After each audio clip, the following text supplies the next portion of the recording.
आका industry private limited देशातील नामांकित पीव्हीसी फर्निचर आता आपल्याला मिळणार आपल्या सिंधुदुर्ग जिल्ह्यात देखील। आधुनिक युगातील आधुनिक पाऊल विजय यूपीव्हीसी फर्निचर। आपल्या घरात किंवा फ्लॅट मध्ये पीव्हीसी दरवाजा, kitchen trolley, cookery box, wardrobe, TV cabinet, office counter, wall paneling, PVC ceiling, dressing table, office partition, sofa set, bed, देवघरातील देवरा इत्यादी सारखे फर्निचर घेताय तर विजय यूपीव्हीसी फर्निचर घेऊन आले आहेत। ही सुवर्ण संधी फक्त तुमच्यासाठी। वाळवी किंवा पाण्यापासून कोणत्याही प्रकारचा धोका नाही। चला तर मग विचार कोणता करताय, आजच आमच्या कणकवली येथील विजय यूपीव्हीसी फर्निचर शॉपला भेट द्या। आमचा पत्ता शॉप नंबर 5 तळमजला, कलेश्वर कॉर्नर, होंडा शोरूम नजीक, कलमठ, तालुका कणकवली, जिल्हा सिंधुदुर्ग। एकदा अवश्य भेट द्या आणि आपणास पसंत असलेल्या फर्निचर वस्तूंची निवड करा।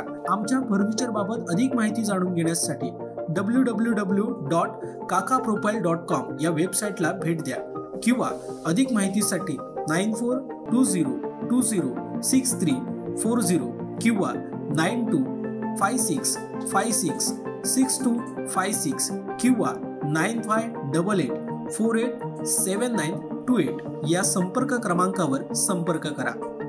रिक्वेस्ट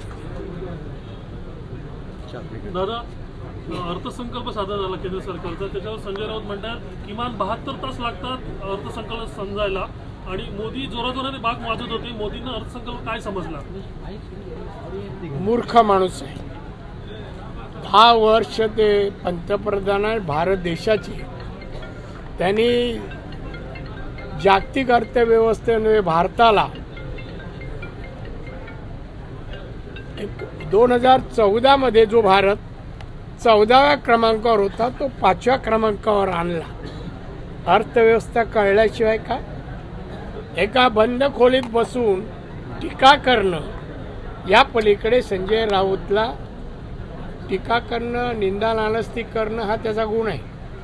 त्यामुळे त्याच्या कुठल्या वाक्याची टीकेची दखल घेऊ नये असं मला वाटतं। माननीय मोदी साहेबांनी या देशाला नजीकच्या काळात जागतिक अर्थव्यवस्थेत 3ऱ्या क्रमांकावर लवकरच आणतील अशी माझी अपेक्षा आहे आणि त्यामुळे मोदींमुळेच हा भारत विकसित भारत म्हणून नावारूपाला येणार आहे आणि याची मला खात्री आहे। त्यामुळे संजय राऊत याच्यासारख्या माणसाने अशा विषयावर बोलू नये। तो विषय त्याचा नाही। टीका करावी, निंदा नालस्ती करावी, बदनाम करावं या पलीकडे त्याला काय बोलता येत नाही। त्याने बोलू नये। पंतप्रधानांवर तर बोलू नये। चला।